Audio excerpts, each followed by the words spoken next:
Have you ever bought something, felt a rush of excitement, and then 2 days later wondered why on earth use head that's draining your bank account? Welcome to The Explainer. Today, we are digging into a question that, let's be honest, affects pretty much all of us. Why do we buy the things we buy? We're going to peel back the curtain and look at the powerful and often totally invisible forces that are pulling the strings on our spending.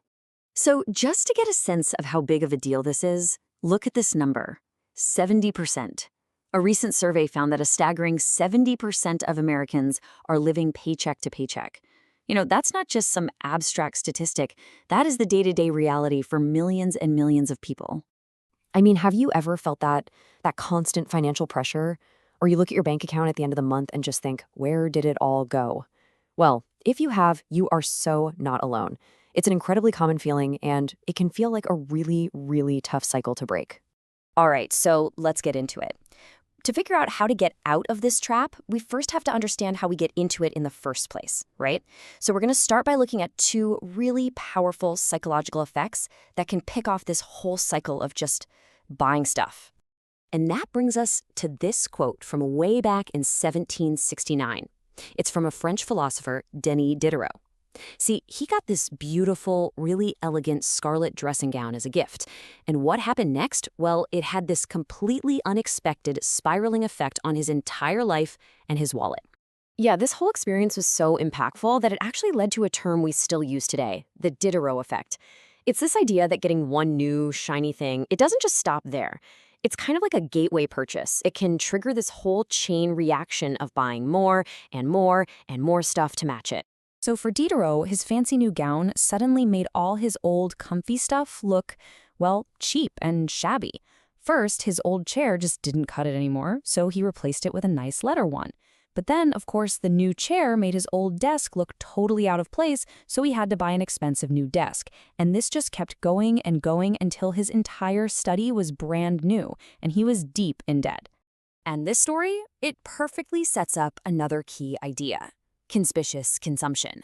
It's a term from the economist Thorstein Veblen, and it's basically the idea that we buy stuff not just for what it does, but for what it says about us.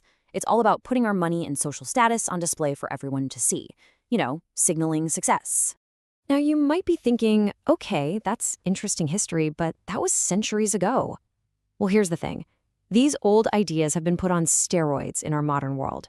I mean, think about it. Influencer marketing, shopping feeds that know what you want before you do, it's all designed to supercharge these exact psychological buttons, making it harder than ever to escape. You know the old phrase, right? Keeping up with the Joneses? For like 100 years, that's meant feeling the pressure to have what your neighbors have. The people right next door, the ones you see every day. But here's the question. Who are the Joneses today? Because it's not just the family next door anymore, is it?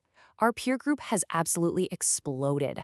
Thanks to social media, we're now comparing ourselves to, well, everyone. Friends, coworkers, and this never-ending stream of influencers we see on our phones. And this creates what you could call a reality gap. We end up comparing our real, messy, everyday lives, the good, the bad, and the just plain boring, to the perfectly polished highlight reels of everyone else. We see the amazing vacation photo, but we don't see the credit card bill that came with it. It gives us this totally warped perspective, making us feel like we're always falling behind. Okay, so that's the problem. It's a lot, I know. But the big question is, what do we do about it? How do we fight back? This isn't about feeling guilty, not at all. It's about being smart and strategic. So let's build a practical toolkit you can start using right away. All right, first things first, and this is maybe the most important part, it all starts inside. It's about a mindset shift. Instead of constantly looking outward, you gotta turn inward. You have to be really honest with yourself. Ask yourself, why do I want this? Is it for me or is it to impress someone else? When you focus on your own goals and what actually matters to you, all that other noise just starts to fade away. Okay, here's a super practical tactic you can use to put that mindset into action. It's called the 24-hour rule. It is so simple, but it's a total game changer. For anything that's not an absolute necessity, just wait 24 hours before you buy it. That's it. It just gives you that little bit of space, that cooling off period for the initial excitement to wear off so you can think clearly instead of just reacting. And from there, you can build a real system for success. It's just 4 simple steps. Step 1, track your spending. You gotta know where your money is actually going.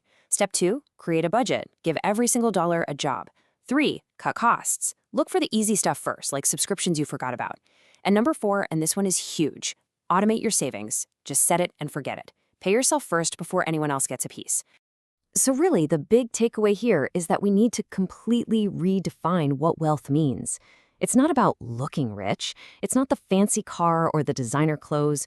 True wealth, real financial security, that's the stuff nobody sees. It's the savings, the investments, the peace of mind you build quietly, behind the scenes. Which brings us to a final, really important question to think about as you move forward. Remember Diderot? He became a slave to his new gown. So as you go about your own life, it's worth asking yourself, what do you own and what owns you? Thinking about that, well, it can change everything.